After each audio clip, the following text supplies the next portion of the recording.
آج کی آیت، میں خداوند تیرے باپ ابراہیم کا خدا اور اسحاق کا خدا ہوں، میں یہ زمین جس پر تو لیٹا ہے تجھے اور تیری نسل کو دوں گا۔ پیدائش 28 باب 13ویں آیت۔ عزیز و کلام مقدس کے مطابق اسحاق خدا کے بندہ ابراہیم کا عہد کا فرزند تھا، اور اسی کی بدولت خدا نے ابراہیم سے وعدہ کیا تھا کہ تیری نسل آسمان کے ستاروں اور ریت کے زروں کی مانند ہوگی۔ خدا کا یہ وعدہ نسل در نسل برقرار تھا۔ ابراہیم نے اپنے بیٹے کا بیاہ اپنے ناطے داروں میں ربکا نامی عورت سے کیا۔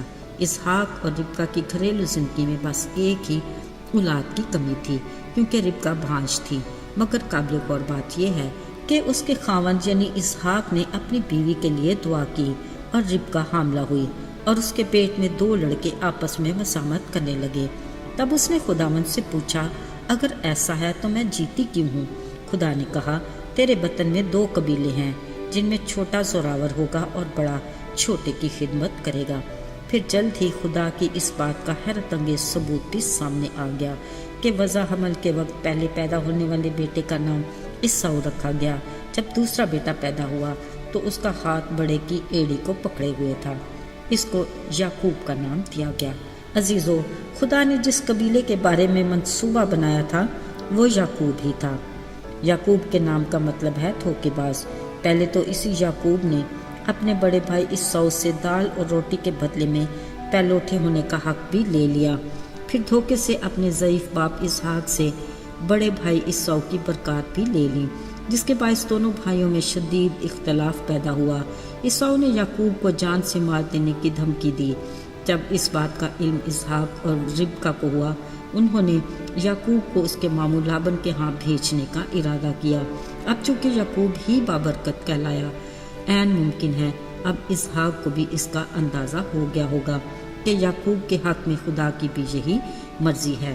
لہٰذا یعقوب کو رخصت کرنے سے پہلے ایک بار پھر اسحاق نے بیٹے کو برکت اور دعا دے کر کہا، تو بارور ہو اور بڑھے، اور تجھ سے قبیلوں کے جتھے پیدا ہوں، اور خدا تجھے اور تیری نسل کو ابراہیم کی برکت دے، اور تیری مسافت کی یہ سرزمین جو خدا نے ابراہیم کو دی اب تیری میراث بن جائے گی۔ عزیزو، یوں یعقوب بڑی تسلی اور دعاؤں کے ساتھ اپنے ماموں لابن کے ہاں ہاران کی طرف روانہ ہوا۔ راہ چلتے جہاں سورج ڈوب گیا وہیں رات بسر کرنے کا ارادہ کر لیا۔ اس کے پاس پڑے پتھروں میں سے ایک پتھر اس نے اٹھایا اور اپنے سرہانے رکھ کر اس پر لیٹ گیا۔ تھکا ماندہ یعقوب جلد ہی نیند کی وادی میں جا پہنچا۔ ایسے میں اس نے خواب میں دیکھا کہ ایک سیڑھی جس کا ایک سرا زمین اور دوسرا سرا آسمان تک پہنچا ہوا ہے، اور خدا کے فرشتے اس پر چڑھ رہے اور اتر رہے ہیں، اور سب سے اوپر کھڑا خدا کہہ رہا ہے کہ میں خداوند تیرے باپ ابراہیم اور اسحاق کا خدا ہوں، میں یہ زمین جس پر تو لیٹا ہے تجھے اور تیری نسل کو دوں گا۔ تیری نسل زمین کی گرد کے ذروں کی مانند ہوگی، اور تو مشرق سے مغرب، شمال سے جنوب تک پھیل جائے گا، اور زمین کے سب قبیلے تیرے اور تیری نسل کے وسیلہ سے برکت پائیں گے۔ اور دیکھ، میں تیرے ساتھ ہوں، ہر جگہ جہاں کہیں تو جائے گا تیری حفاظت کروں گا، اور تجھ کو اس ملک میں پھر لاؤں گا۔ خدا نے یہ بھی کہا، جو میں نے تجھ سے کہا جب تک اسے پورا نہ کر لوں میں تجھے چھوڑوں گا نہیں۔ عزیزو، تب یعقوب رات کے اسی پہر جاگ اٹھا اور کہنے لگا، یقیناً خداوند اس جگہ ہے، مجھے تو یہ معلوم ہی نہیں تھا۔ پھر اپنے آس پاس دیکھا اور ڈر سے بولا، یہ کیسی بھیانک جگہ ہے، مگر یہ خدا کے گھر اور آسمان کے آستانہ کے سوا اور کچھ نہ ہوگا۔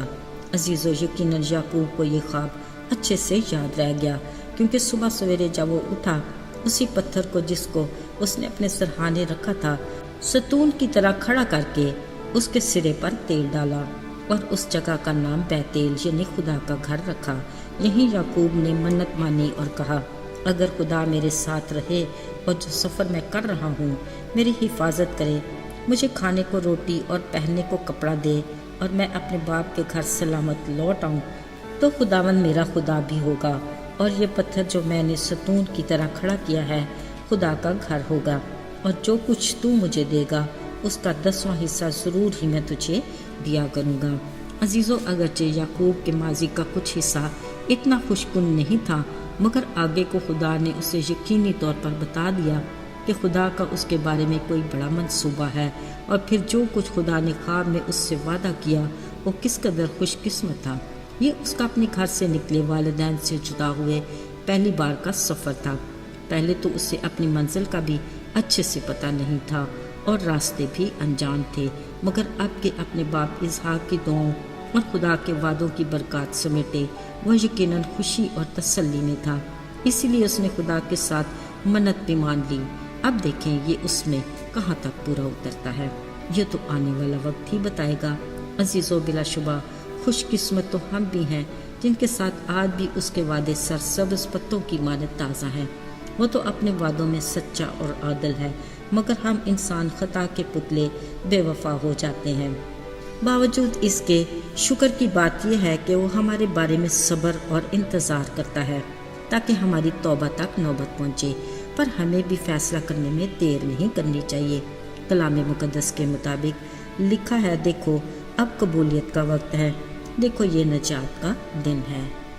آئیے دعا کریں۔ اے خداوند ہمارے آسمانی باپ، ہم بڑی عاجزی سے تیرے حضور میں آتے ہیں، اپنی خطاؤں کا اقرار کر کے تیرے رحم کے طلبگار ہیں۔ تیرے وعدوں کے لیے ہم بھی تیرے شکر گزار ہیں۔ ہمیں بھی توفیق عطا کر کہ ہم ہمیشہ تیرے وفادار رہیں۔